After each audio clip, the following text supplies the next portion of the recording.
नियमांमध्ये बसत नसलेल्या लाडक्या बहिणींनी आपले अर्ज स्वतःहून मागे घ्यावेत, अन्यथा त्यांच्याकडून दंडासह रक्कम वसूल केली जाईल, असं म्हणत छगन भुजबळांनी लाडक्या बहिणींना जणू काही इशाराच दिलाय।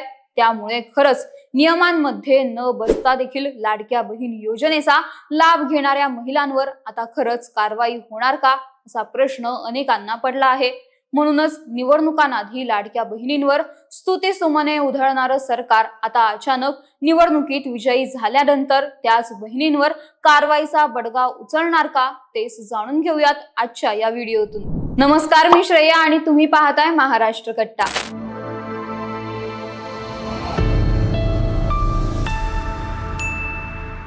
लोकसभा निवडणुकीनंतर महाराष्ट्र सरकारने लाडकी बहीण योजना सुरू केली, तर महाराष्ट्र विधानसभेच्या निवडणुकांआधी लाडकी बहीण योजनेसाठी अर्ज करणाऱ्या जवळपास प्रत्येक महिलेला लाडकी बहीण योजनेचा लाभ मिळत होता। निवडणुकांआधी अर्ज करणारी महिला योजनेच्या निकषांमध्ये बसते का नाही या प्रकारची कोणतीही खात्री न करता या योजनेचा लाभ सरकारकडून योग्य रीतीने सक्सेसफुली अर्ज करणाऱ्या प्रत्येक महिलेला देण्यात येत होता। त्यामुळे फक्त महिला असणं हीच लाडकी बहीण योजनेसाठीची पात्रता असल्याचं देखील अनेक जण सांगत होते। मात्र आता निवडणुकांनंतर गोष्टी बदलल्या आहेत। निवडणुकांनंतर पुन्हा एकदा महायुतीचे सरकार आले, ज्या मागे सर्वात मोठं कारण ठरली ती म्हणजे लाडकी बहीण योजना। मात्र आता पुन्हा एकदा महायुतीचं सरकार आल्यानंतर याच लाडकी बहीण योजनेचे निकष कठोर केले जाणार असल्याची चर्चा सुरू होती। अशातच लाडकी बहीण योजनेसाठी पात्र नसलेल्या महिलांना यापुढे योजनेचा हप्ता मिळणार नाही हे समोर आल्याने आतापर्यंत लाभ घेतलेल्या अनेक महिलांना यापुढे लाडकी बहीण योजनेचा लाभ मिळणार नसल्याचं देखील स्पष्ट झालं।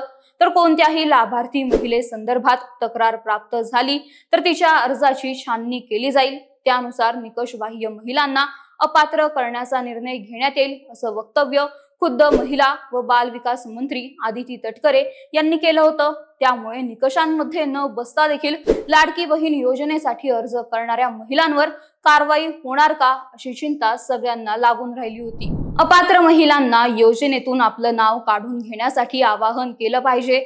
तसेच सरकारने आतापर्यंत ज्या अपात्र महिलांना या योजनेचे पैसे दिले आहेत ते परत मागण्यात आता काही अर्थ नाही। सरकारनेही ते पैसे आता परत मागू नये। मात्र लोकांना यापुढे सांगावं की नियमांमध्ये न बसणाऱ्या महिलांनी स्वतःहून या योजनेतून त्यांचं नाव काढून घेतलं पाहिजे, अन्यथा त्यांच्याकडून दंड वसूल केला जाईल। याआधी आपण पैसे महिलांना जे दिले आहेत ते आपण लाडक्या बहिणींना अर्पण केले आहेत असं समजून ते परत मागू नयेत, असं वक्तव्य राष्ट्रवादी अजित पवार गटाचे आमदार छगन भुजबळ यांनी केलं आहे। त्यामुळे आता लाडकी बहीण योजनेच्या निकषांमध्ये न बसणाऱ्या महिलांवर कारवाई होणार का हे पाहावं लागेल।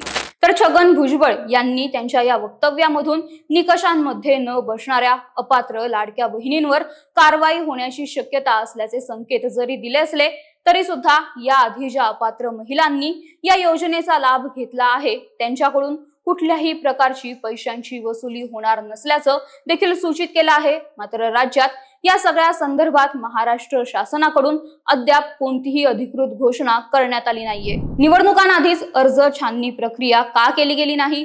निवडणुकांआधी महिला अपात्र असून देखील त्यांना लाडकी बहीण योजनेचा लाभ का दिला गेला? निवडणुका झाल्यानंतर अचानकपणे अर्ज छाननी प्रक्रिया, अपात्र लाभार्थी महिलांवर कारवाई या सगळ्या गोष्टी कशा काय सुचल्या? लाडकी बहीण योजना फक्त निवडणुकांसाठीच होती का, असा सवाल सध्या विरोधकांकडून केला जात आहे। तर तिथेच लाडकी बहीण योजनेसोबतच इतर कोणत्याही योजना सरकार बंद करणार नसल्याचं मुख्यमंत्री देवेंद्र फडणवीस यांच्या सोबतच महायुतीच्या अनेक नेत्यांकडून वारंवार सांगितलं जात आहे। तर यावर तुमचे मत काय? तुमच्या मते सरकार खरंच अपात्र महिलांवर कारवाई करणार का? महायुती सरकारच्या या निर्णयावर तुमचे मत काय आहे ते कमेंट करून नक्की सांगा आणि या व्हिडिओला लाईक, शेअर आणि महाराष्ट्र कट्टा या आमच्या YouTube चॅनलला नक्की सबस्क्राईब करा। धन्यवाद।